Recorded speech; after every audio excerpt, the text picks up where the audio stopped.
Welcome to Best Learn English Online. Sure, here's a short story about a job interview. Title: The Unexpected Interview. Character list Sophie Ramirez, an enthusiastic graphic designer in her late 20s. Mr. Jameson, a seasoned hiring manager known for his tough interviews. Clara Sophie's best friend and career advisor. Sophie Ramirez paced back and forth in her tiny apartment, clutching her portfolio tightly. The big interview was today, the one she'd been dreaming about for months. The company, Vertex Innovations, was renowned for its creative approach to design and had an impressive roster of clients. Clara, her best friend and career advisor, had given her all sorts of advice, how to answer common questions, what to wear, and even how to shake hands confidently. But despite her preparations, Sophie couldn't shake the nerves. "You've got this," Clara said on the phone, trying to sound more convincing than she felt. "Just remember, they're people too. They want to see the real you." Sophie nodded, though Clara couldn't see her. "Thanks. I'll call you right after." At the Vertex Innovations office, Sophie's nerves were almost palpable. She walked through the sleek glass doors, her heart pounding.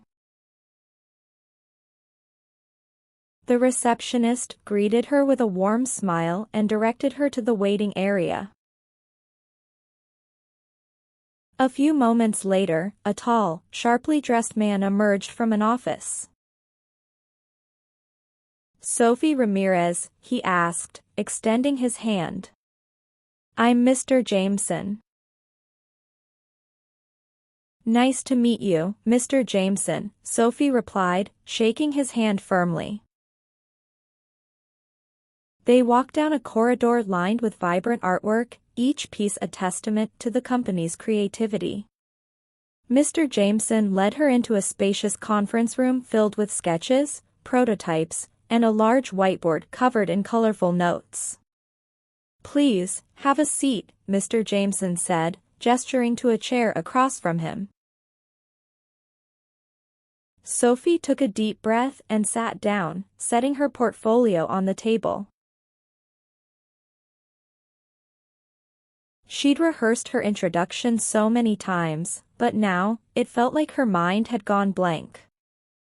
"So, Sophie," Mr. Jameson began, "tell me about a project you're particularly proud of." Sophie's mind flashed to her most recent project, a branding campaign for a local nonprofit. "I recently worked on a branding campaign for a nonprofit called Green Tomorrow," she started. "The goal was to create a brand identity that communicated their mission of environmental sustainability while also being approachable." Mr. Jameson nodded, prompting her to continue. "What was the biggest challenge you faced?" Sophie hesitated for a moment. The biggest challenge was balancing the serious message of environmental conservation with a design that wouldn't feel too heavy or preachy. "I wanted it to inspire action without overwhelming the viewer." She described how she used vibrant colors and playful typography to create a sense of optimism while still conveying the importance of the cause. "I think what made the project successful was the feedback we received from the community. People felt motivated and engaged, which was exactly what we aimed for." Mr. Jameson leaned back in his chair, a thoughtful expression on his face. "Interesting approach." How do you handle criticism, especially when it's about something you're passionate about? Sophie took a deep breath. Criticism can be tough, but I see it as an opportunity to grow. I try to listen carefully, understand the perspective, and use it to improve the work. It's all about collaboration and refining the vision. Mr. Jameson's eyes twinkled with interest. Well, I must say, you've got a refreshing perspective. Let me ask you something else. How do you handle working under tight deadlines? Sophie's confidence began to build. I prioritize tasks and break them into manageable chunks. Communication is key. If there's a potential delay, I make sure to inform the team early so we can adjust the plan accordingly. They continued discussing various aspects of her work and how her skills could fit with the team at Vertex Innovations. By the end of the interview, Sophie felt a genuine connection with Mr. Jameson and the company's vision. As she left the building, her nerves had transformed into a sense of accomplishment. She had spoken honestly about her work and her approach, and it felt right. Later that evening, Sophie dialed Clara's number with a smile. I think it went well, she said. Mr. Jameson seemed to like my ideas and approach. I knew you'd do great, Clara exclaimed. Now, just wait and see what happens. A few days later, Sophie received the call she'd been waiting for. Vertex Innovations wanted her on their team. As she celebrated with Clara, she reflected on the day. It wasn't just about answering questions or presenting her work. It was about being herself and finding the right fit for her passion and creativity. And for Sophie, that was the best part of all. Hope you enjoyed the story. Part 2. The interview. Setting: a small, modern office in downtown Chicago. The room is filled with natural light streaming through large windows.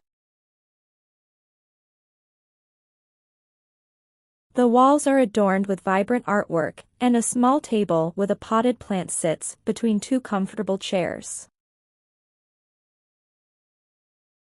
Characters. Alice Turner, a mid-level marketing manager, dressed in a smart blazer and skirt. She's a bit nervous, but trying to stay composed. Mr. Jonathan Harper, the CEO of Harper Innovations. Known for his unorthodox approach to business and his casual yet charismatic demeanor. Alice Turner glanced around the room, her nerves bubbling under her polished exterior. She took a deep breath as Mr. Jonathan Harper, the CEO, entered the room with a warm smile.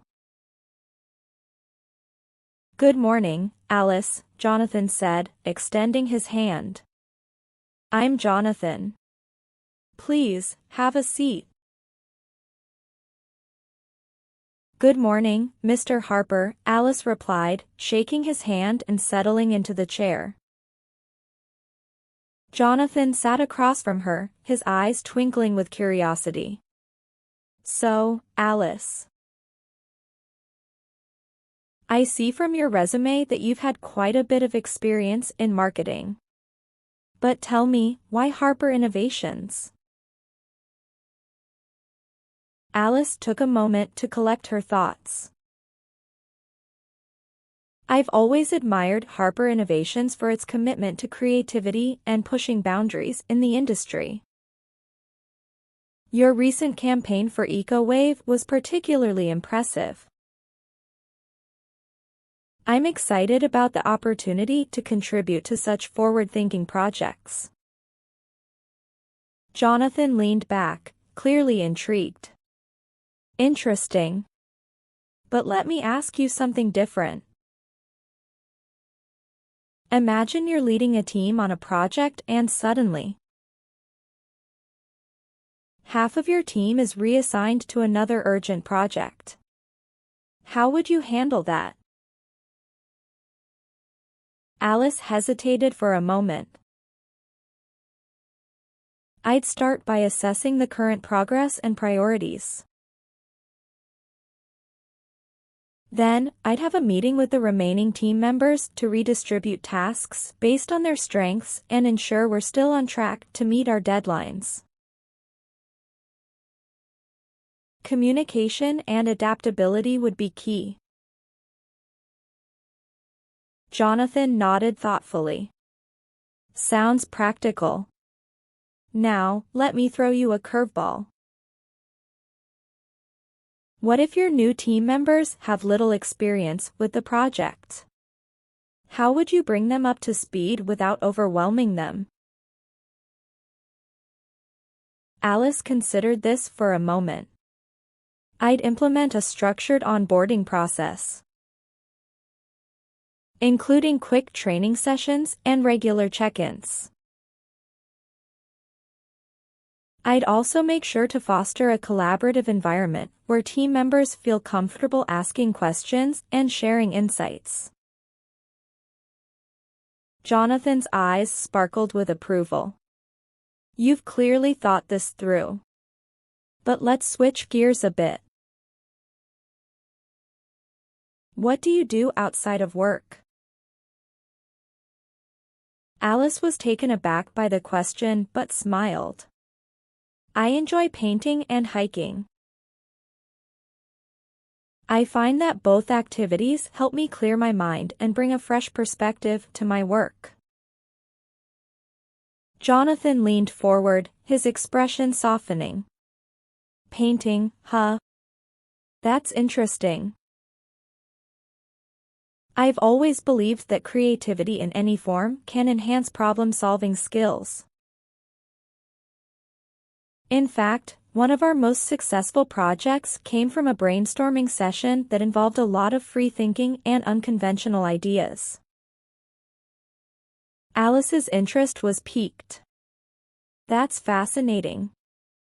I've always believed that creativity and problem-solving are closely linked.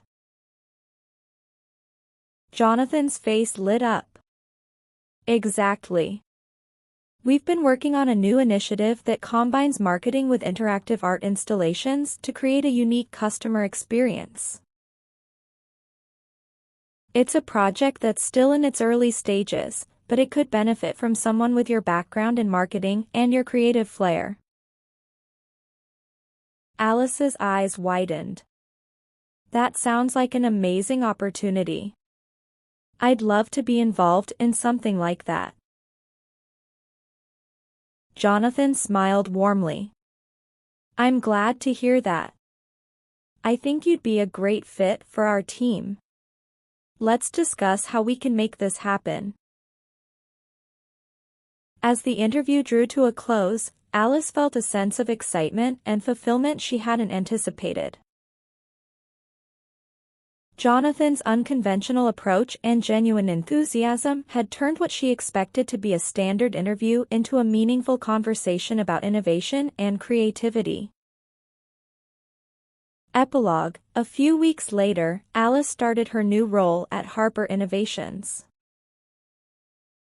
The project she discussed during the interview became a major success, and Alice's unique perspective helped shape its development. The experience not only advanced her career but also reinforced her belief in the power of creativity and collaboration. Video is over. Get out of here first, comment and let me know how you liked the video. And subscribe if you like your will and it's part 2. That sounds like a fantastic channel concept. Helping people learn English online can incredibly rewarding. Are you focusing on specific methods or tools, like interactive exercises, grammar tips, or language practice?